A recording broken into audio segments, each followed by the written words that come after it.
So what is routine and what is priority, please listen. और फिर ये estimation office में जरूरी है तो तुम्हारे घर में जरूरी नहीं, सोचना शुरू कर दो, क्योंकि 70% calls are coming from residential building. जिस दिन घर में आग लगे ना पता चलेगा। हाई राइज बिल्डिंग का डेफिनेशन हमको समझ में नहीं आया इंडिया में। हम लोग बोलते हैं स्नॉकल आएगा, वो हमको लेके जाएगा। स्नॉकल क्या करेगा? स्नॉकल आ गया 16 माले तक जाएगा, लेकिन वो भाईकला में तुम्हारे घर है चांदीवली में, कब पहुंचेगा? और पहुंच के भी क्या करेगा? क्योंकि आप लोग ने पूरा ग्रिल मार के रखा हुआ दरवाजे पे, खिड़की पे। How you are going to get out? You have to die that day.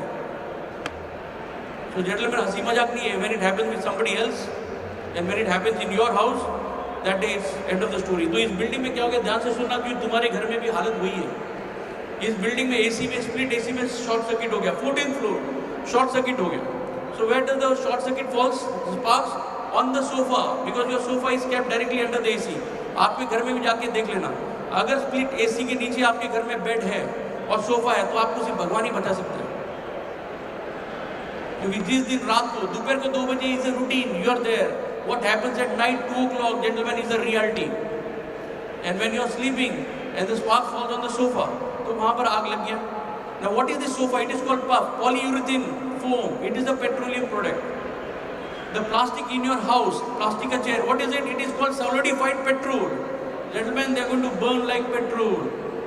So sofa जलना start हो गया. So there was lot of smoke. तो मैडम आ गई। मैडम बोला, अरे खिड़की खोलो तो धुआं बाहर जाएगा। तो she came and opened the windows, the French windows, full height windows. लेकिन उस दिन धुआं बाहर कैसे जाएगा? क्योंकि हवा का डायरेक्शन आपके हिसाब से नहीं होता। So the wind was blowing from outside to inside. Wind का मतलब है oxygen, unlimited supply of oxygen. The wind came and made the whole fire big. The moment the lady opened the window, she lost the battle. मंत्रालय, the moment they opened the windows, और कुछ लोगों ने जोश में आके खिड़की तोड़ दिया, they lost the battle. आपके घर में जब आग लगेगा और आपने अगर खिड़की खोल दिया, आप लड़ाई हार जाओगे। कब खिड़की खोलना है और कब नहीं खोलना है, ये डिफरेंस आपको पता नहीं है, you are gone. तो वहां पर आग बड़ा हो गया। मैडम तो भाग गई वहां से।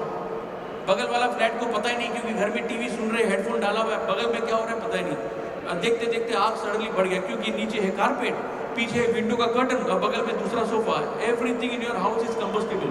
The whole thing started burning.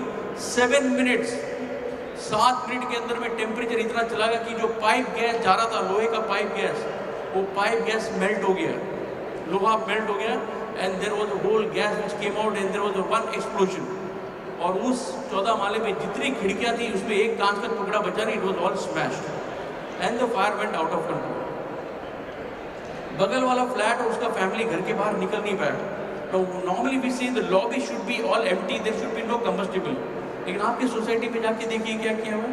उसी लॉबी में शू रैक है, उसी लॉबी में इंटीरियर के नाम पे पूरा 1.5 मीटर इधर इंटीरियर किया हुआ है, उधर ही कबर्ड भी है, उधर ही सब कचरा पट्टी उधर डाल के है। तो lobby also started burning. So family बाहर कैसे निकलेगा? They could not.